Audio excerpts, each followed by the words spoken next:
long before the first kingdoms were built. There was a peaceful valley hidden beneath endless stars. At its center stood a quiet lake called Moon Mirror Lake. The water was so clear that every star believed it had found a second home. But the lake held a secret. Every night, exactly at midnight, a soft lullaby drifted across the water. No one knew who sang it. The villagers believed it was the voice of a lonely ghost. They called it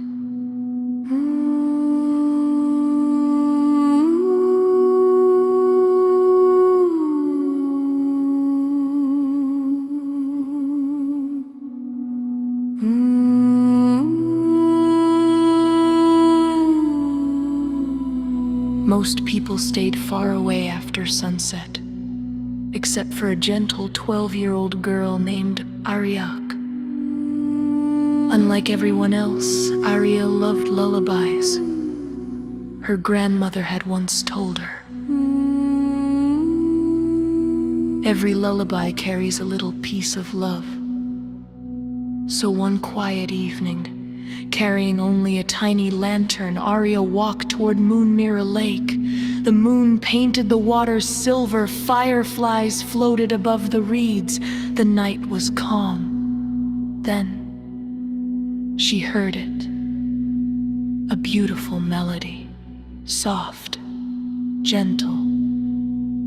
Almost like the wind itself was singing. Following the music, Aria reached an old wooden dock. There stood a glowing white figure, not frightening, not angry, just lonely. The ghost wore a long silver cloak and tiny stars shimmered around its feet. When it noticed Aria, it stopped singing. "You're not afraid?" the ghost asked softly. Aria smiled. "No, you sound sad." The ghost closed its eyes. "My name was once Lyran. I was the royal musician of the Moon Kingdom. For centuries, I have collected forgotten lullabies." Aria looked confused. "Forgotten?" Lyran nodded. "Whenever the last person forgets a lullaby, it disappears from the world. So I keep them safe." With a wave of Lyran's hand, hundreds of glowing musical notes floated into the sky. Each note contained a different lullaby. Some belonged to kings, some to shepherds, some to mothers rocking newborn babies. Others came from children who had grown old long ago. The night sky filled with gentle music. It was the most beautiful concert Aria had ever heard. But suddenly, the songs began fading. One by one, the glowing notes lost their light. Lyran looked worried. "The silence has awakened." Far beyond the lake, dark mist rolled across the hills. It swallowed every sound. Crickets stopped chirping. Owls became silent. Even the wind no longer whispered. The silence fed on forgotten memories. Without music, hope slowly disappeared. "We must reach the echo bell," Lyran said. "It hangs at the top of Silent Mountain.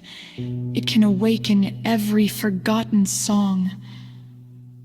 Together they crossed glowing bridges made of moonlight. They wandered through forests where trees hummed quietly in their sleep. They climbed sparkling cliffs covered in silver flowers. Along the way, tiny glowing birds joined them, carrying fragments of old melodies. At last they reached the mountain. The echo bell hung from a crystal arch, but it was covered in black vines woven from silent silence itself. Arya tried pulling the rope. Nothing happened. Lyran tried singing. Still nothing. Then Arya remembered her grandmother's favorite lullaby. She closed her eyes and sang from her heart. Her voice was small, simple, not perfect, but full of love. The bell began to glow. Dong. Its gentle sound rolled across the mountains. The black vines disappeared. The dark mist dissolved into silver light. Suddenly, every forgotten lullaby returned. The stars twinkled in rhythm. The lake shimmered. The birds sang once more. The whole valley filled with peaceful music. Lyran smiled. My task is complete. My songs no longer need a ghost to protect them. His body slowly became thousands of tiny glowing notes. Instead of fading away, they floated into the night sky. From that evening onward, whenever parents sang a lullaby to a sleepy child, one tiny silver star sparkled just a little brighter. The villagers never heard the whispering spirit again.